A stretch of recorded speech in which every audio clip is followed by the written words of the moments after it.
Alright, so our first video was about vector graphics, and we used the program Inkscape. If you remember, we drew vector graphics which are based on shapes and do not distort no matter how big or how small you were to blow them up.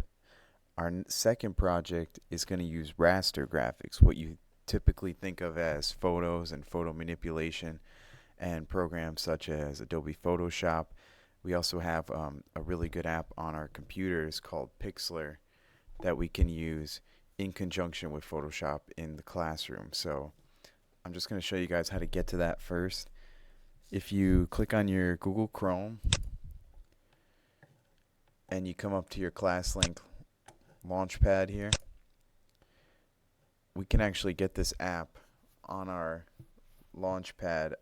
I have it here already, the Pixlr Editor, but you could come up here and search for it, or if you click this app library up here, the little plus button, click that and it'll take you to a bunch of suggestions. You may see it there. If not, you have the option to search here, Pixlr Editor. That's the program.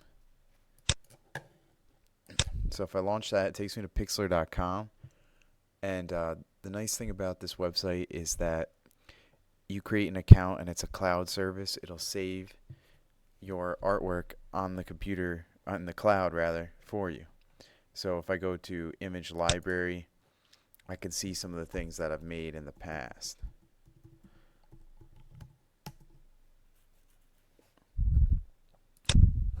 So you can see here how I have all these different things saved. It's already in the cloud service. But being the first time that you're using this program, you're going to have to create an account. It might be somewhere different, but if you find the sign up tab, you just have to put in your name, email, password, and repeat the password to create an account. Link it with your school email just so we don't have any kind of discrepancy. You don't have to try to remember your other email.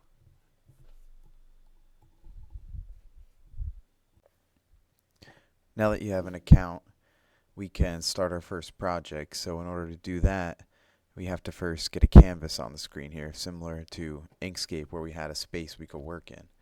So if I go to File and just New Image, it's going to ask me how big do I want my project to be. And this is actually, it's going to keep it like a golden ratio rectangle, but 800 by 600, those are measures of how many pixels across is my artwork, right? So we can go with this for right now. Maybe just name it something like, I'm going to call mine color add 1. And you see we now have our working space here.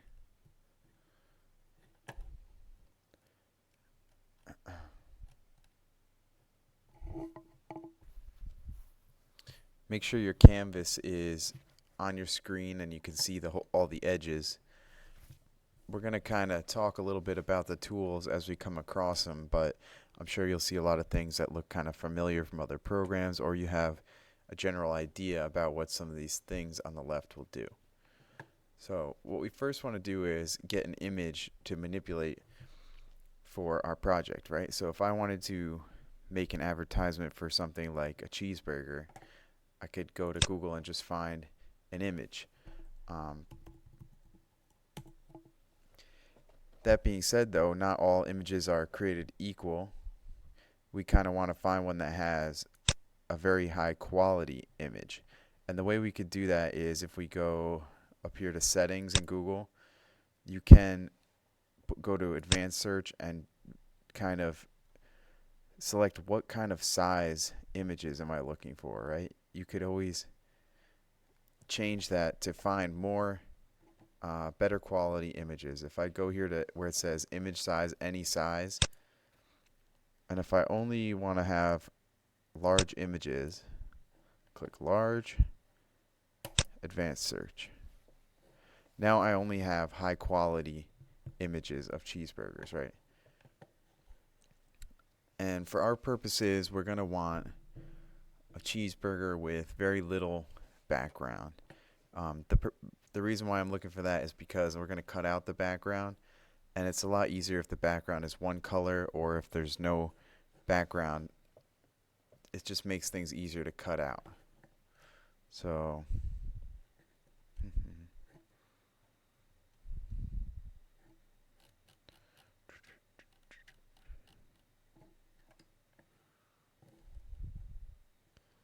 let's see, like this one, let's go right here. So what I have to do is save this image, save image as.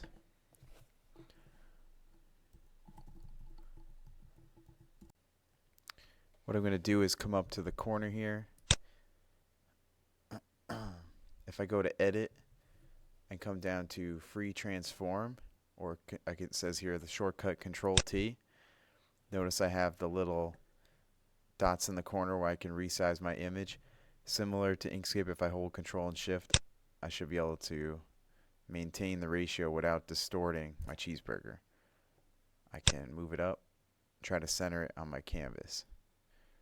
I probably want it pretty large, taking up most of the space in my picture.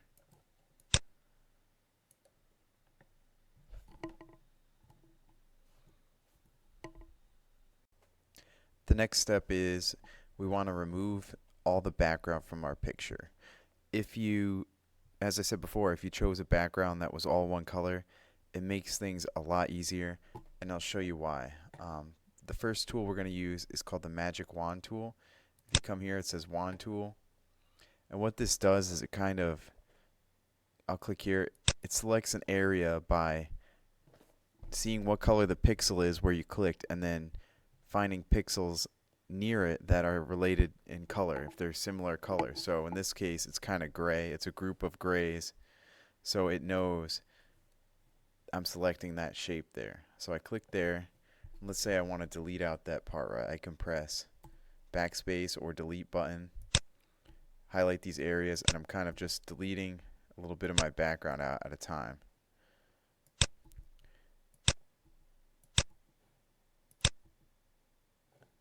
Took the whole plate.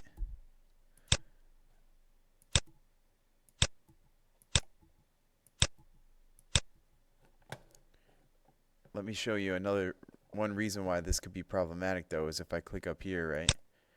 Notice how it read some of the sesame seeds as being white like the background, so I don't want to delete that out because it will bite into my cheeseburger. No pun intended. A second tool we can use is the lasso tool. If we come up here and click on the little lasso, what this will do is kind of let you just define your own area that you want to highlight to remove. So if I come over here, I can zoom in with if you have a mouse, you can scroll in, or you can pinch your screen on the tablet, and I can kind of draw along the edge of my cheeseburger bun. Trying to get this gray area out, but it only works if you close in the shape, so you have to go back to where you started in order for it to read it as a shape to delete. Then I can press backspace or delete.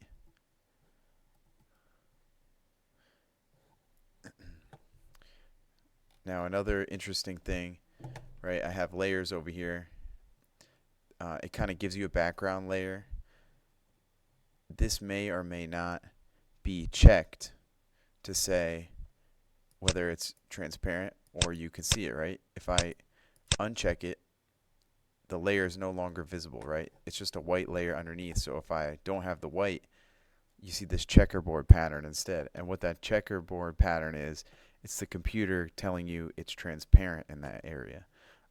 Obviously, you can't have clear as a color on the screen, so they use that checkerboard to symbolize clear, basically.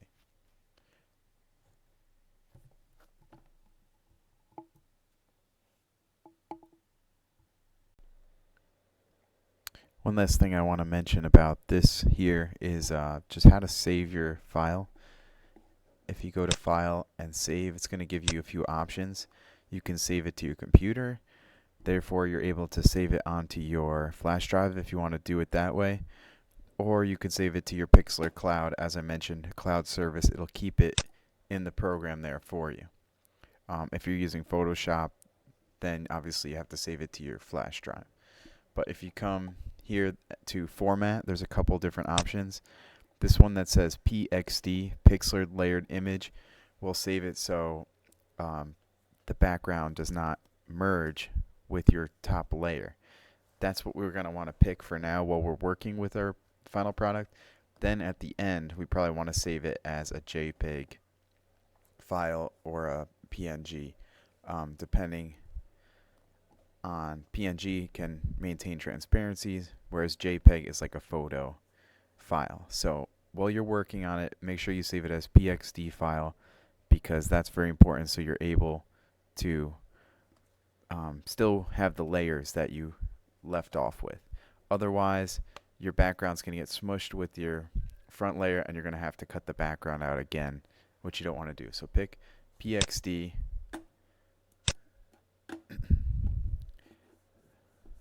and there you have it. So I want to give my artwork a little bit of complexity. In order to do that, I could insert some french fries maybe in the background. I'm going to go around the cheeseburger. So if I go to layer, open image as layer again, I got to find my picture of my french fries. Let's see.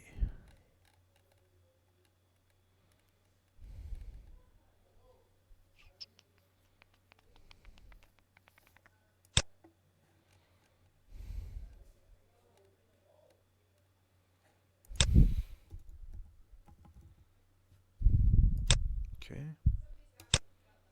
There we go.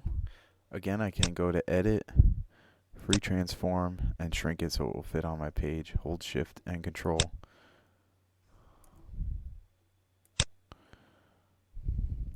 And you can see right now my french fry layer is on top of my burger layer. If I wanted to put it behind, all I have to do is drag the burger on top of the french fry layer.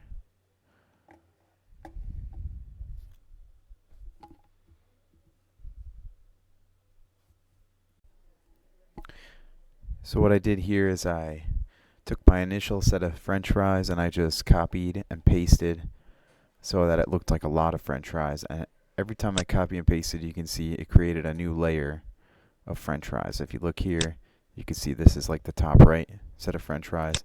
So it's only going to let me move that one set of french fries because they're the ones on that layer. So that being said, you can see I have quite a few layers now with the cheeseburger still being on top. Now that I have my composition, I want to start to create my color scheme.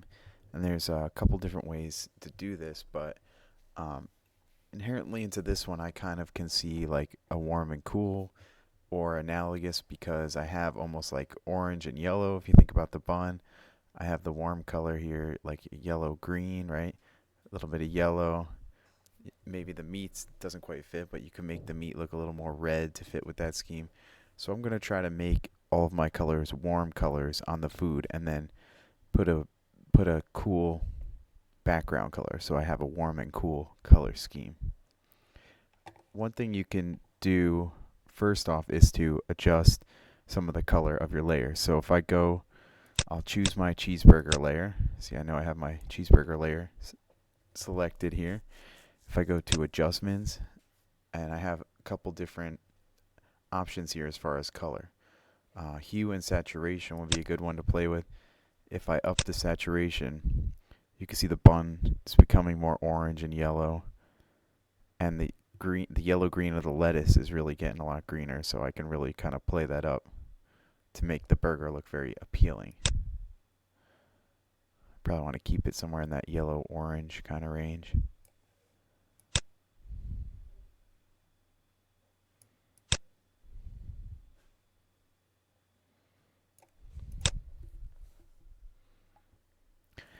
To insert a background now, if I go down to one of my blank ones, or maybe you had one that still says background here, just make sure your layer is unlocked. If it has a little lock, you can click on it 2 times to get a free layer.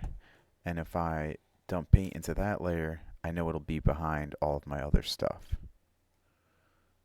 So Go here,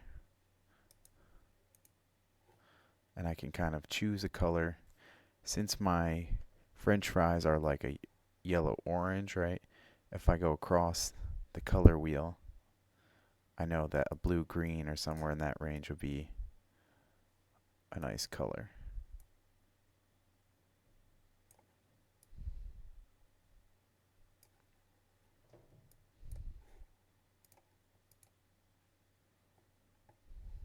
Maybe I can get a little bit of a cooler blue to really kind of play up that warm, cool thing happening.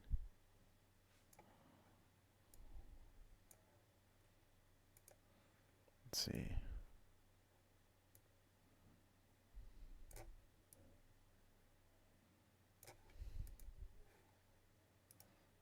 Yeah, that's a little better. So I went in and I just selected each one of my French fry layers, and I went to my adjustment tab. Just made them look a little bit more orange and a little bit more saturated to get that real yellow-orange warm color. And you can see how advertisers use this to really make a product more enticing. Another thing I can do to kind of change the color would be that I can add a new layer on top of everything to paint into. If I come over here and I just go to the little blank page looking one here, that's the new layer tab. If I click that, it added a new clear layer on top of everything that I have. And I can even name this something if I want, like paint layer. Here I just unchecked all my other layers other than the cheeseburger and the paint I just put on top. Here you can see, right, as I click, you can see the color change on the meat, how it turned more red. And if I take away the cheeseburger, you can see how faint that paint of red was that I really put on there. Just the opacity at maybe 15% to give it a little bit reddish tinge on the meat. Okay, so to demonstrate the final product, this is what we started with here. You can see not such an appealing burger. The lettuce looks a little bit yellow. The meat's a little maybe overdone. But the final product, adding reds, orange, and yellows to create warmer look. That's the final, more appealing burger, right? Painted the bun yellow. You can kind of see the difference if I take it away. So I have my warm colors on the burger itself and the fries, and then a cool background to create a warm and cool color scheme.